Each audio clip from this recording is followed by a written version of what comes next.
पंजाबी लड़के का fan UP कैसे बना? योगी ने सबसे बड़ी जिम्मेदारी हर बार सिंघम को क्यों सौंपी? पश्चिम यूपी में अपराधियों को सुधारा, बिगड़े आजम के साथ बंगाल में जहांगीर को सबक सिखाया। बचपन में कम बोलने वाला लड़का आईपीएस की वर्दी में बंदूक से बोला, सुप्रीम कोर्ट में सिंघम का नाम भी गूंजा।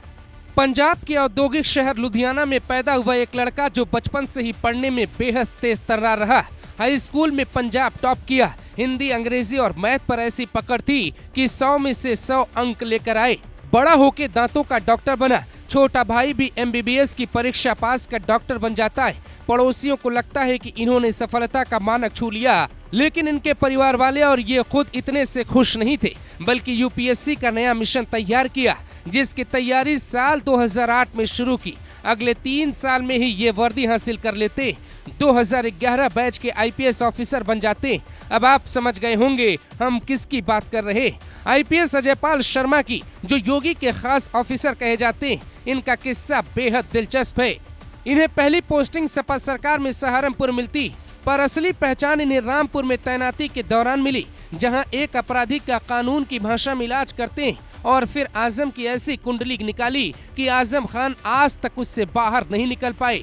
उसके बाद तो इन्हें सिंघम और डॉक्टर कॉप की उपाधि दी जाने लगी। ये वो दौर था जब योगी आदित्यनाथ अपराध मुक्त यूपी का नारा देकर सत्ता में आए। इनके जैसे सख्त ऑफिसर की डिमांड यूपी में हाई होने लगी। इनकी लोकप्रियता बढ़ने लगी। इनकी कार्यशैली से योगी इतने प्रभावित होते, जब भी मुश्किल घड़ी आती इन्हें तुरंत वहां भेजा जाता है, जिसके कई सबूत मौजूद हैं। साल 2021 में जब लखीमपुर खीरी में किसानों का आंदोलन हुआ, माहौल बिगड़ा, तो अजयपाल शर्मा को तुरंत वहां भेजा गया, जहां राकेश टिकैत के साथ बातचीत कर उन्होंने मामले को सेटल कर दिया। साल 2022 में कानपुर में माहौल बिगड़ा तो प्रशासन ने हालात काबू में करने के लिए इन्हें स्पेशली भेजा, जहां मुख्य आरोपी हयात जफर हाशमी के नेटवर्क पे तगड़ा काम किया और आखिरकार चौंकाने वाला खुलासा किया। पत्थरबाजों की हवा खराब हुई, पत्थरबाजों की पोस्टर भी जारी की गई। उसके बाद साल 2025 में महाकुंभ मेले के दौरान कानून व्यवस्था की बड़ी जिम्मेदारी सौंपी गई, जिसके लिए अजयपाल शर्मा को योगी सरकार ने एक बार फिर स्पेशल ड्यूटी पे तैनात किया। अब 2026 में जब बंगाल में चुनाव आया, तो चुनाव आयोग ने इनके पिछले सख्त रिकॉर्ड को देखते हुए सीधे टीएमसी के गढ़ में भेज दिया और पश्चिम बंगाल के उन इलाकों में भेजा जहां पे टीएमसी के लोग चुनाव को प्रभावित करते थे। एक वीडियो वायरल होता है जिसमें डॉक्टर अजयपाल शर्मा टीएमसी के उम्मीदवार जहांगीर को धमकाते हुए नजर आते।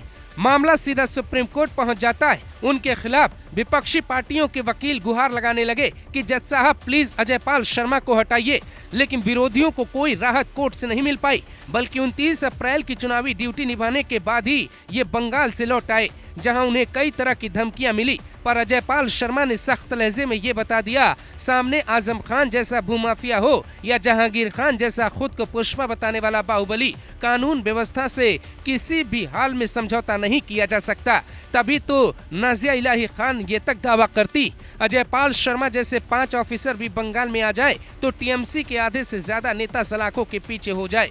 सुप्रीम कोर्ट में जब योगी आदित्यनाथ की सरकार में एनकाउंटर पॉलिसी पे सवाल उठाए गए, तो विपक्षी पार्टियों के वकील ने कई बार अजयपाल शर्मा का नाम लिया। इनके एनकाउंटर करने की शैली का उदाहरण सुप्रीम कोर्ट के भीतर दिया गया। खुद बंगाल की शांति पसंद जनता को भी इनका वो अंदाज पसंद आया, जब जहांगीर जैसे बाहुबली के घर पहुंच के इन्होंने सीधी चेतावनी दी, सुधर जाओ वरना बाद में रोना मत।